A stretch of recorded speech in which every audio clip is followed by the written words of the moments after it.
Hello chess friends and welcome to Jozarov chess channel and welcome to the day 3 of the SuperUnited Rapid and Blitz chess tournament in 2023 that's going on now in Croatia in Zagreb. We're now in the round 8 of the super event and we're following now an amazing gameplay by Magnus Carlsen against young Krzysztof Duda. Magnus is playing warm cold I think in the super event, won some games but also lost some games. After day 2 he was the full point behind the leaders, which is I think not of course the result that Magnus could have expected, but still there are still many rounds that have to be played. There are still 18 rounds of blitz chess in which of course Magnus can turn things around, maybe even win the whole thing. So let's see now what happened against Duda. The game finished a couple minutes ago. Really wild things happened. Pay good attention. Really incredible game it was between these two top grandmasters. So Magnus opened with the move d4. Young Krzysztof Duda's response was knight to f6 e6, knight to f3, anti-Nimzo setup. We have d5 transposition, queen's gambit decline, and now the Catalan opening. And I'm really glad that the Catalan is more and more played, because recently on my YouTube chess channel we have started the studies about the Catalan opening. Please check it out. Here's the link of our playlist. You can have maybe a great preparation in this sharp tactical battle. So here d takes c4. Duda goes into the open defense. Magnus goes bishop to g2, and now Duda plays an interesting line c5, fully aggressively here in the center of the board. There are many things that you can do. You can go with bishop to b4, bishop to e7, classical lines. You can also go with knight to c6, a6, bishop to d7 are good setups. But Duda is a sharp player. Duda is an attractive, aggressive player. That's why he plays really the fully open defense, breaks simply the center to its parts, and now Magnus has to make a decision. Magnus goes kingside castling, knight to c6 by Duda, keeping the pressure. Now we have queen to a4 by Magnus. If you play here c takes d4, then the game leads into a complicated line like this. You have to cover, then we simply attack the queen. It's really a basically forced line in which, okay, black is up a pawn but has structural weaknesses here with the pawn on c4, with the pawn c6. But in my opinion, this is playable for both sides. The king didn't castle so far. The king is close enough to the action, so in a potential endgame, black's king would be close enough really to get somehow into the game. So in my opinion, this should be a drawish line. So that's why after move queen to a4, Duda knows of course the stuff, plays bishop to d7, indirectly hitting the queen, and now there are threats of course of knight to d4. So that's why Magnus takes, c takes d, knight takes d.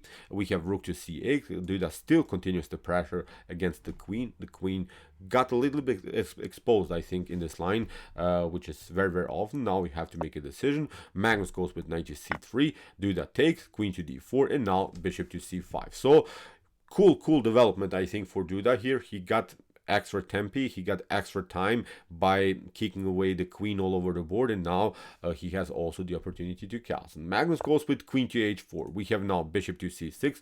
Also good idea, of course, competing against the powerful Catalan bishop, because the Catalan bishop is of course a monster bishop. It's this almost like in the Dragon Sicilian, really the best minor piece on the board, and you giving up a bad piece of yours which is blocked out by your own pawn structure for opponent's best piece. Good trade I think here by Duda. Perfectly nice move. So we have bishop to c6, rook to c6, rook to d1, hitting the queen. Queen drops back to a5, and now Magnus is playing bishop to g5, is hoping to provoke some structural weaknesses. If you castle too early, then of course bishop to f6 is going to happen, or if you even get the queen somehow into the defense, or if you don't react correctly, that's my point here, you could have at least a messed up pawn structure. But Duda of course plays the normal line, bishop to e7. Now there are simply no threats. After move rook from to c1, getting the last piece into the game.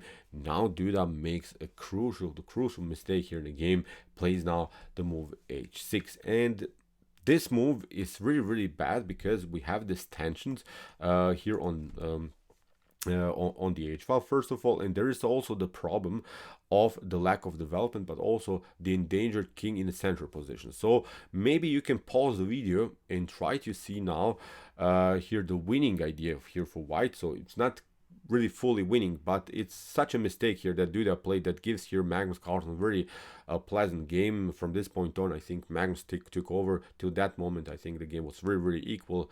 Pause the video and try to see now really the best idea here for white.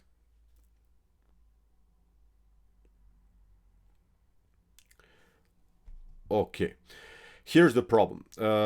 As we said, white's king is so far secured. Black's king is still stuck in the center, and you don't have a rook connection. And there is now this tension on the c file. There is also this rook that is a little bit exposed. We have, of course, this tension, but Magnus solves everything in this position by playing the move knight to e4. Really brilliant idea. Connecting, of course, first of all, the bishop and the knight. You cannot take out. You have to take out with the pawn if you want to take anything here on g5. But as we said, the rook is hanging on the h file, and the rook is also exposed here. You could maybe try here knight to e4, but then of course you lose the bishop on e7, and then you have lost the privilege of castling with simply bishop to a3, and then in some lines even the threatening checkmate. Your knight is hanging, so your rook is exposed. There are even some threats of rook to d8. So too many simple threats here. So that's why after move knight to e4 Magnus Carlsen played. Duda played rook to c1. We have rook to c1, knight to e4, taking it out. But now the game didn't change so much. We have bishop to e7, and still this knight is hanging. So here Duda tried to battle in this way, queen to d2. But now Magnus plays a brilliant bishop to g5. This is the way to go, attacking the queen. If you take out now with the pawn, again the rook is hanging. If you take it out with the queen, then again we trade it off, takes, and now we deliver a check, and you have lost the exchange in this tactical sequence. So after move bishop to g5, you could of course try knight to g5, but now of course Magnus played rook to c1. Again, the same tactical threat on the back rank. So the game, in my opinion, is, at least in top grandmaster level, of course, over here already for young Christoph Duda. Believe me or not, this happened. Really wild stuff. I'm not sure what to say how Duda got this mistake. He got outplayed now a little bit, but of course he had some defensive resources. We saw this was pretty equal. So from this point on, Magnus, as we said, took over. Simply takes out now the rook, queen to e2, queen to b4 check, another check. Magnus goes with the king, is hoping to simplify the game by trading off the queens, but of course Duda takes now h4. The knight has to drop back, queen to e4, attacking the king on f6. Now Magnus Carlsen is cutting off the potential escape route for the king, and Duda plays queen to b5, and now a rook to b8 by Magnus Carlsen, attacking now the weak pawn on b7. Duda plays now knight to c5, and now Magnus goes with queen to d5, has, I think, the beautiful queen now centralized, and hopes now to get somehow more pieces in the attack.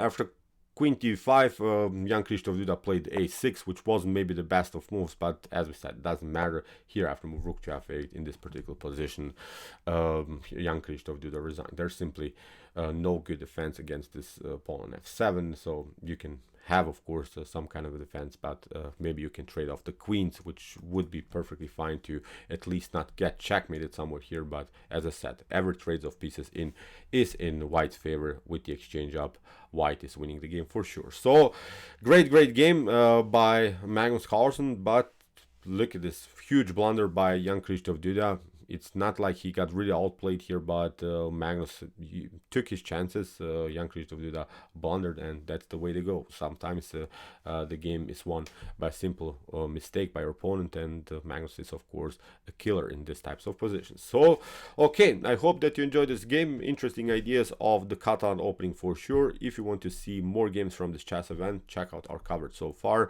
Here are the links of some games that we have analyzed before. And if you like this content, don't forget to subscribe to my channel. See you soon with some more videos, and what to say, chess is the best, of course.